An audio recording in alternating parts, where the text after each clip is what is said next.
بسم اللہ الرحمن الرحیم۔ السلام علیکم۔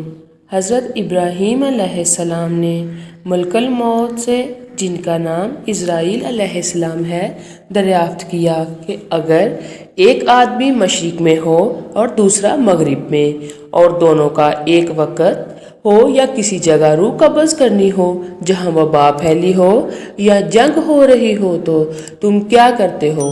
انہوں نے کہا کہ اللہ کے حکم سے روحوں کو بلاتا ہوں، وہ میری انگلیوں کے درمیان سما جاتی ہیں تو میں انہیں قبض کر لیتا ہوں۔ پوری زمین ملک الموت کے لیے پلیٹ کی طرح ہے، جو چاہتا ہے اس میں سے لے لیتا ہوں۔ وہاب بن منبع کہتے ہیں کہ ایک بادشاہ نے کسی جگہ جانے کا ارادہ کیا، پہننے کے لیے بہترین لباس منگوایا، سواری کے لیے بہترین سواری منگوائی، اس پر سوار ہو کر بڑی شان و شوکت اور متکبرانہ انداز سے نکلا کہ اس کے پاس کسی آدمی کی کوئی اہمیت نہ تھی۔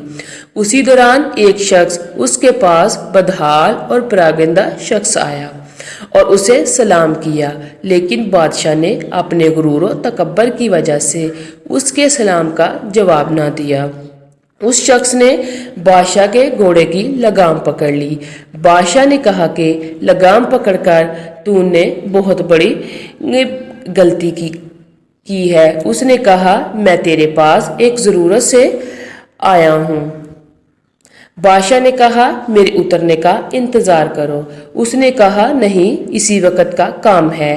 یہ کہہ کر اس نے لگام کو زور سے جھٹکا دیا۔ بادشاہ نے کہا کہ ٹھیک ہے، اپنی ضروریات بیان کر۔ اس شخص نے کہا کہ یہ ایک راز کی بات ہے۔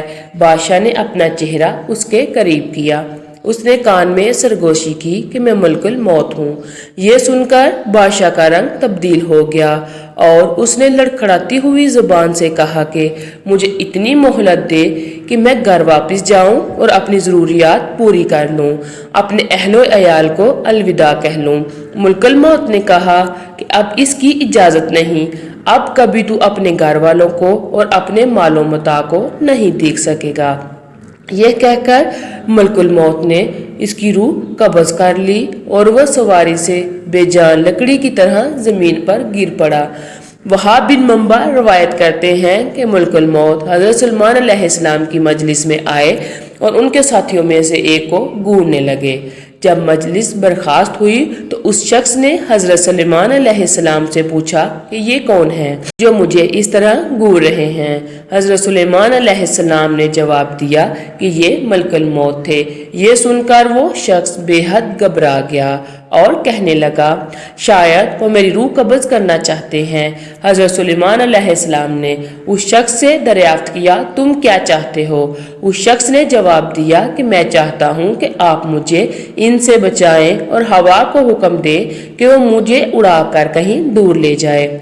آپ نے ایسے ہی کیا۔ تھوڑی دیر بعد ملک الموت دوبارہ مجلس میں حاضر ہوئے۔ حضرت سلیمان علیہ السلام نے ان سے پوچھا کہ تم نے فلاں صاحب کو کیوں گور رہے تھے؟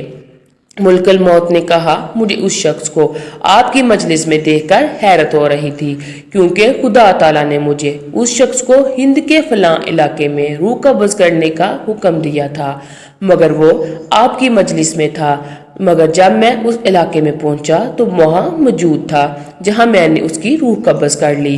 زندگی اور موت صرف اللہ عز و جل کے ہاتھ میں ہے۔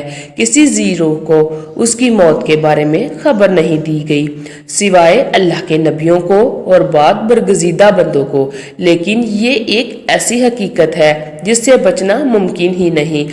ہر ذی روح کو موت کا ذائقہ چکھنا ہے۔ اگرچہ موت کے بارے میں کوئی آگاہی نہیں دے سکتا، لیکن بزرگان دین اس بارے میں پیشن گوئی کرتے ہیں، اور حضرت علی رضی اللہ تعالی عنہ کا موت کے بارے میں فرمان ہے کہ جب انسان میں 3 علامات ظاہر ہونے لگے تو جان لے کہ موت واقع ہونے لگی ہے۔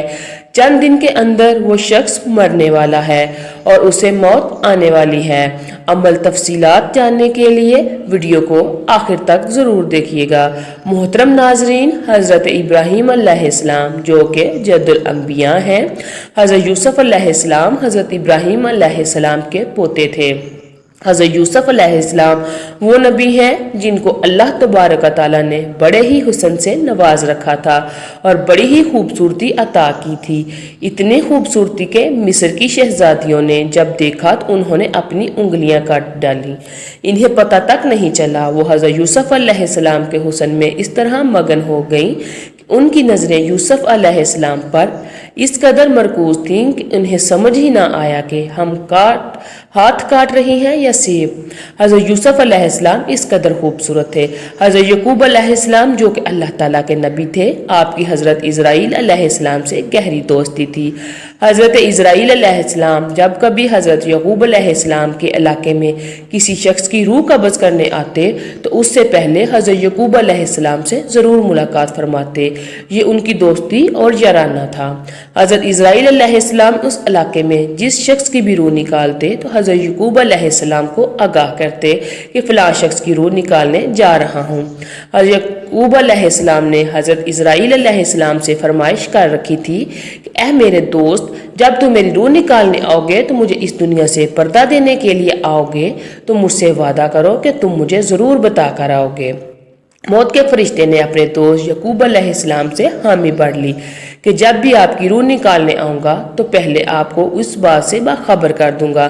دونوں کے مابین یہ بات طے ہو گئی۔ یعقوب علیہ السلام کی زندگی کے دن گزرتے گئے، چلنے پھرنے کی عادت ختم ہو گئی، کھانے پینے کی لذت ختم ہو گئی، یعنی زبان کا ذائقہ ختم ہوتا گیا۔ اللہ کے نبی یعقوب علیہ السلام نے جب موت کے فرشتے کو دیکھا تو پوچھا کدھر آنا ہوا؟ بولا کہ آج کس سے ملاقات کے لیے آئے ہو؟ کہا نہیں، ملاقات کے لیے نہیں، بلکہ آج تو میں آپ کی روح نکالنے آؤ گے تو مجھے پہلے بتا کر آؤ گے، لیکن تم نے مجھے بتایا تک نہیں۔ میرے ساتھ یہ وعدہ کیا تھا کہ میں آنے سے پہلے بتاؤں گا۔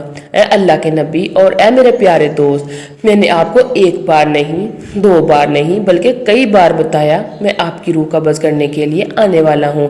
کئی بار آپ کو مطلع کرنے کے بعد آپ ہی کے پاس آیا ہوں۔ یعقوب علیہ السلام حیران ہو گئے اور پوچھا وہ کیسے؟